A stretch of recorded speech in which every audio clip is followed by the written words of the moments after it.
Olá, tudo bem? Bom, como vocês sabem, eu sou Janaína Antonielli, sou hairstylist.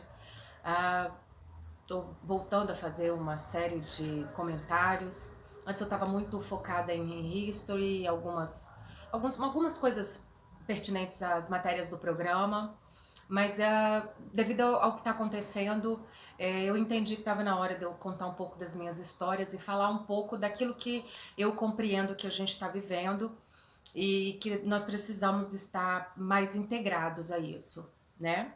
Com as nossas experiências de vida, com aquilo que nós temos aprendido, com o que temos visto ao longo da história, enfim, com tudo, né? É, bom, eu, como falei anteriormente, eu fui comercial e marketing durante muito tempo, até ficar doente e ter que fazer aquele processo de tratamento, e aí eu me descobri então nessa profissão, nessa nova profissão.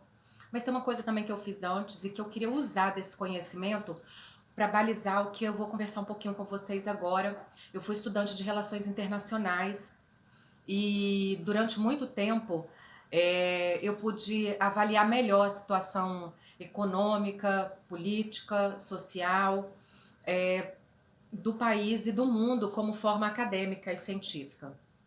Uma coisa que eu aprendi, que eu nunca mais esqueci, quando eu era muito pequena, e depois ficou muito claro isso na faculdade, é: a quem interessa? Essa é a pergunta que eu me faço o tempo todo quando eu me vejo em algumas situações. Ou quando eu vejo que nós estamos vivendo em algumas situações. A quem interessa? Então, essa é a pergunta que eu queria que nós fizéssemos. A quem interessa o que nós estamos passando hoje?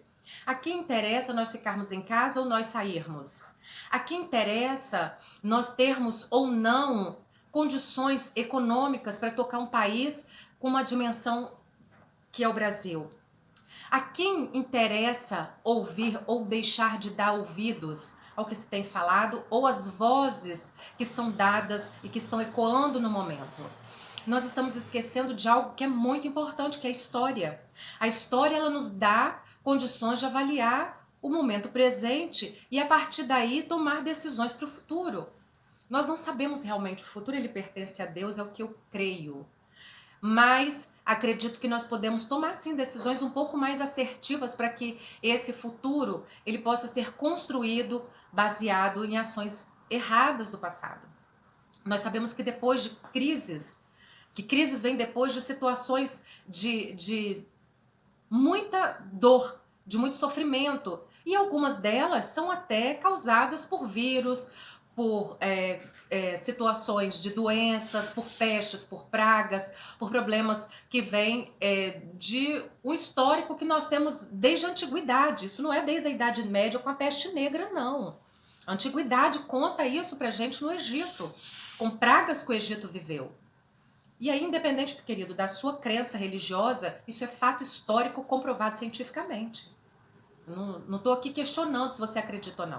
Eu estou aqui falando para você daquilo que realmente ocorreu.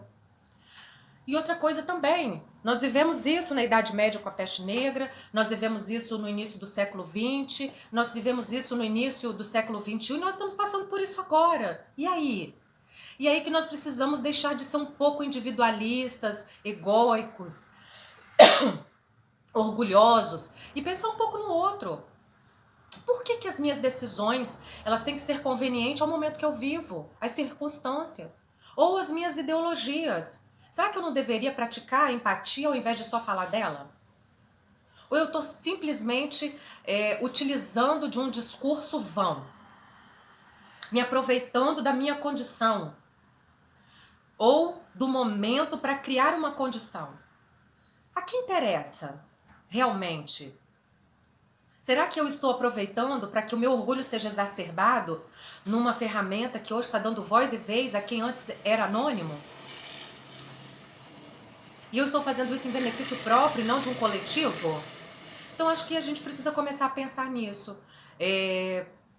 Nós temos um país e um planeta, né? Em momento algum eu vi ninguém falar a respeito de vamos viver de forma desordenada e anárquica. Não, eu tenho visto as pessoas falarem, olha, vamos viver de forma ordenada, aqueles que precisam ficar em isolamento fiquem, aqueles que podem trabalhar em home office, trabalhem em home office, aqueles que podem ir ou que não tem como não ir, que estejam indo, né? Até seus locais de trabalho. Mas o mundo não para. Porque se a gente para, a gente entra num colapso. E aí não só mais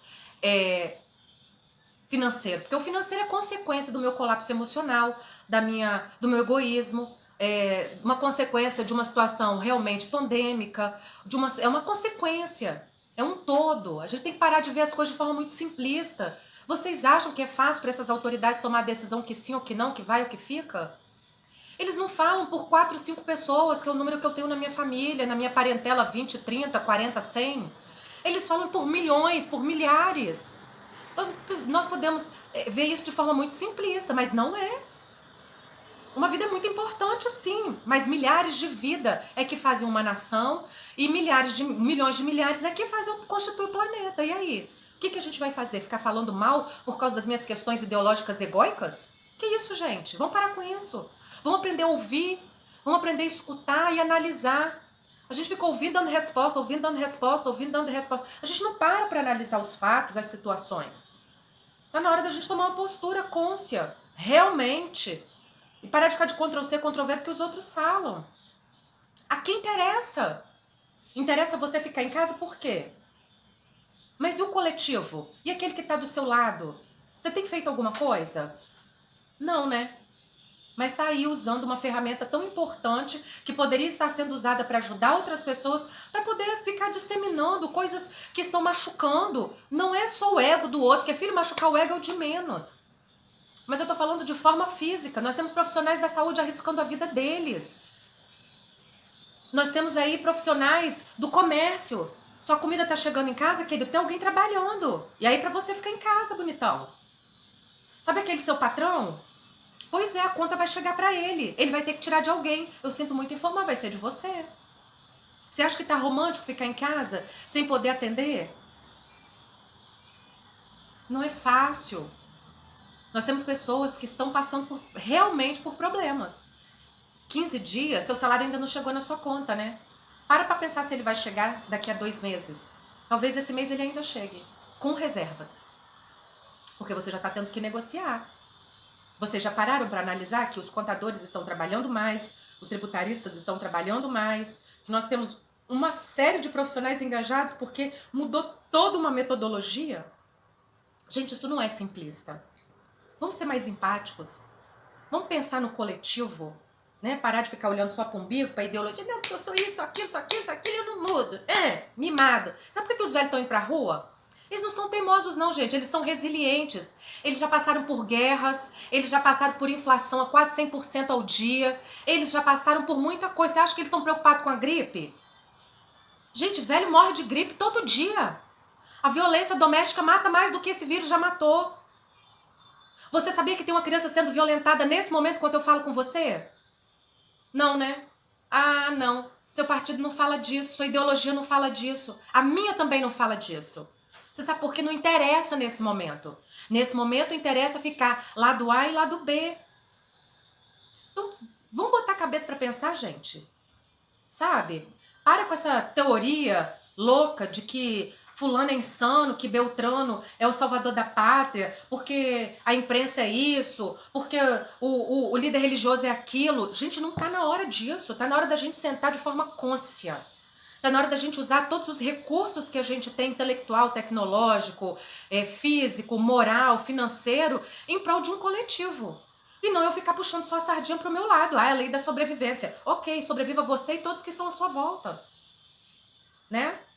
Então fica aí, sabe, aquilo que eu tenho para falar para vocês hoje, utilizando o recurso que eu tinha do meu conhecimento, né, um mínimo de conhecimento, já tá até um pouco enferrujado, né, tô precisando encontrar meus amigos internacionalistas, um beijo, meu mestre Elvésio de Jesus, Rodrigo Cerqueira, Flávia Varejão, né, o grande Aloísio Crolli, né, e outros professores e mestres também que foram muito importantes, e que fizeram com que nós aprendêssemos a questionar mais, a entender melhor as coisas, não ficar ali bitolados, sabe? Ctrl C, Ctrl V, mas que faz com que a gente seja pensante realmente.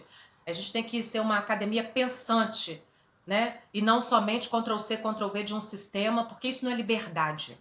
Sinto muito te falar, se você acha que você é livre, querido, você é preso a um sistema. Aprenda a usar sua cabeça para pensar. E não somente ficar de Ctrl C, Ctrl V do que os outros estão falando. Outra coisa, nós somos seres humanos. Nós voltamos atrás, nos enganamos, cometemos erros e podemos mudar de opinião, sim. Quem nunca errou? Quem nunca se enganou? E se você está enganado, é tempo de mudança, tá? Se você acha que você tomou uma decisão errada, é tempo de mudança. Não é vergonha voltar atrás e fazer algo novo. Vergonha é insistir no erro. Saber que tá errado e insistir no erro. Tá prejudicando milhares de pessoas. Então, olha, vamos lá, vamos nos unir enquanto povo, enquanto nação, enquanto ser humano. Seja humano, sabe? Empático e não ideológico. Acho que isso não vai nos levar a lugar nenhum nesse momento e que a gente possa ajudar as pessoas e não ficar criticando. Ouça para entender e não para rebater. Um beijo, um abraço e eu vou estar fazendo outro videozinho depois, tá? Vou contar um pouco mais da minha história para vocês. Beijo!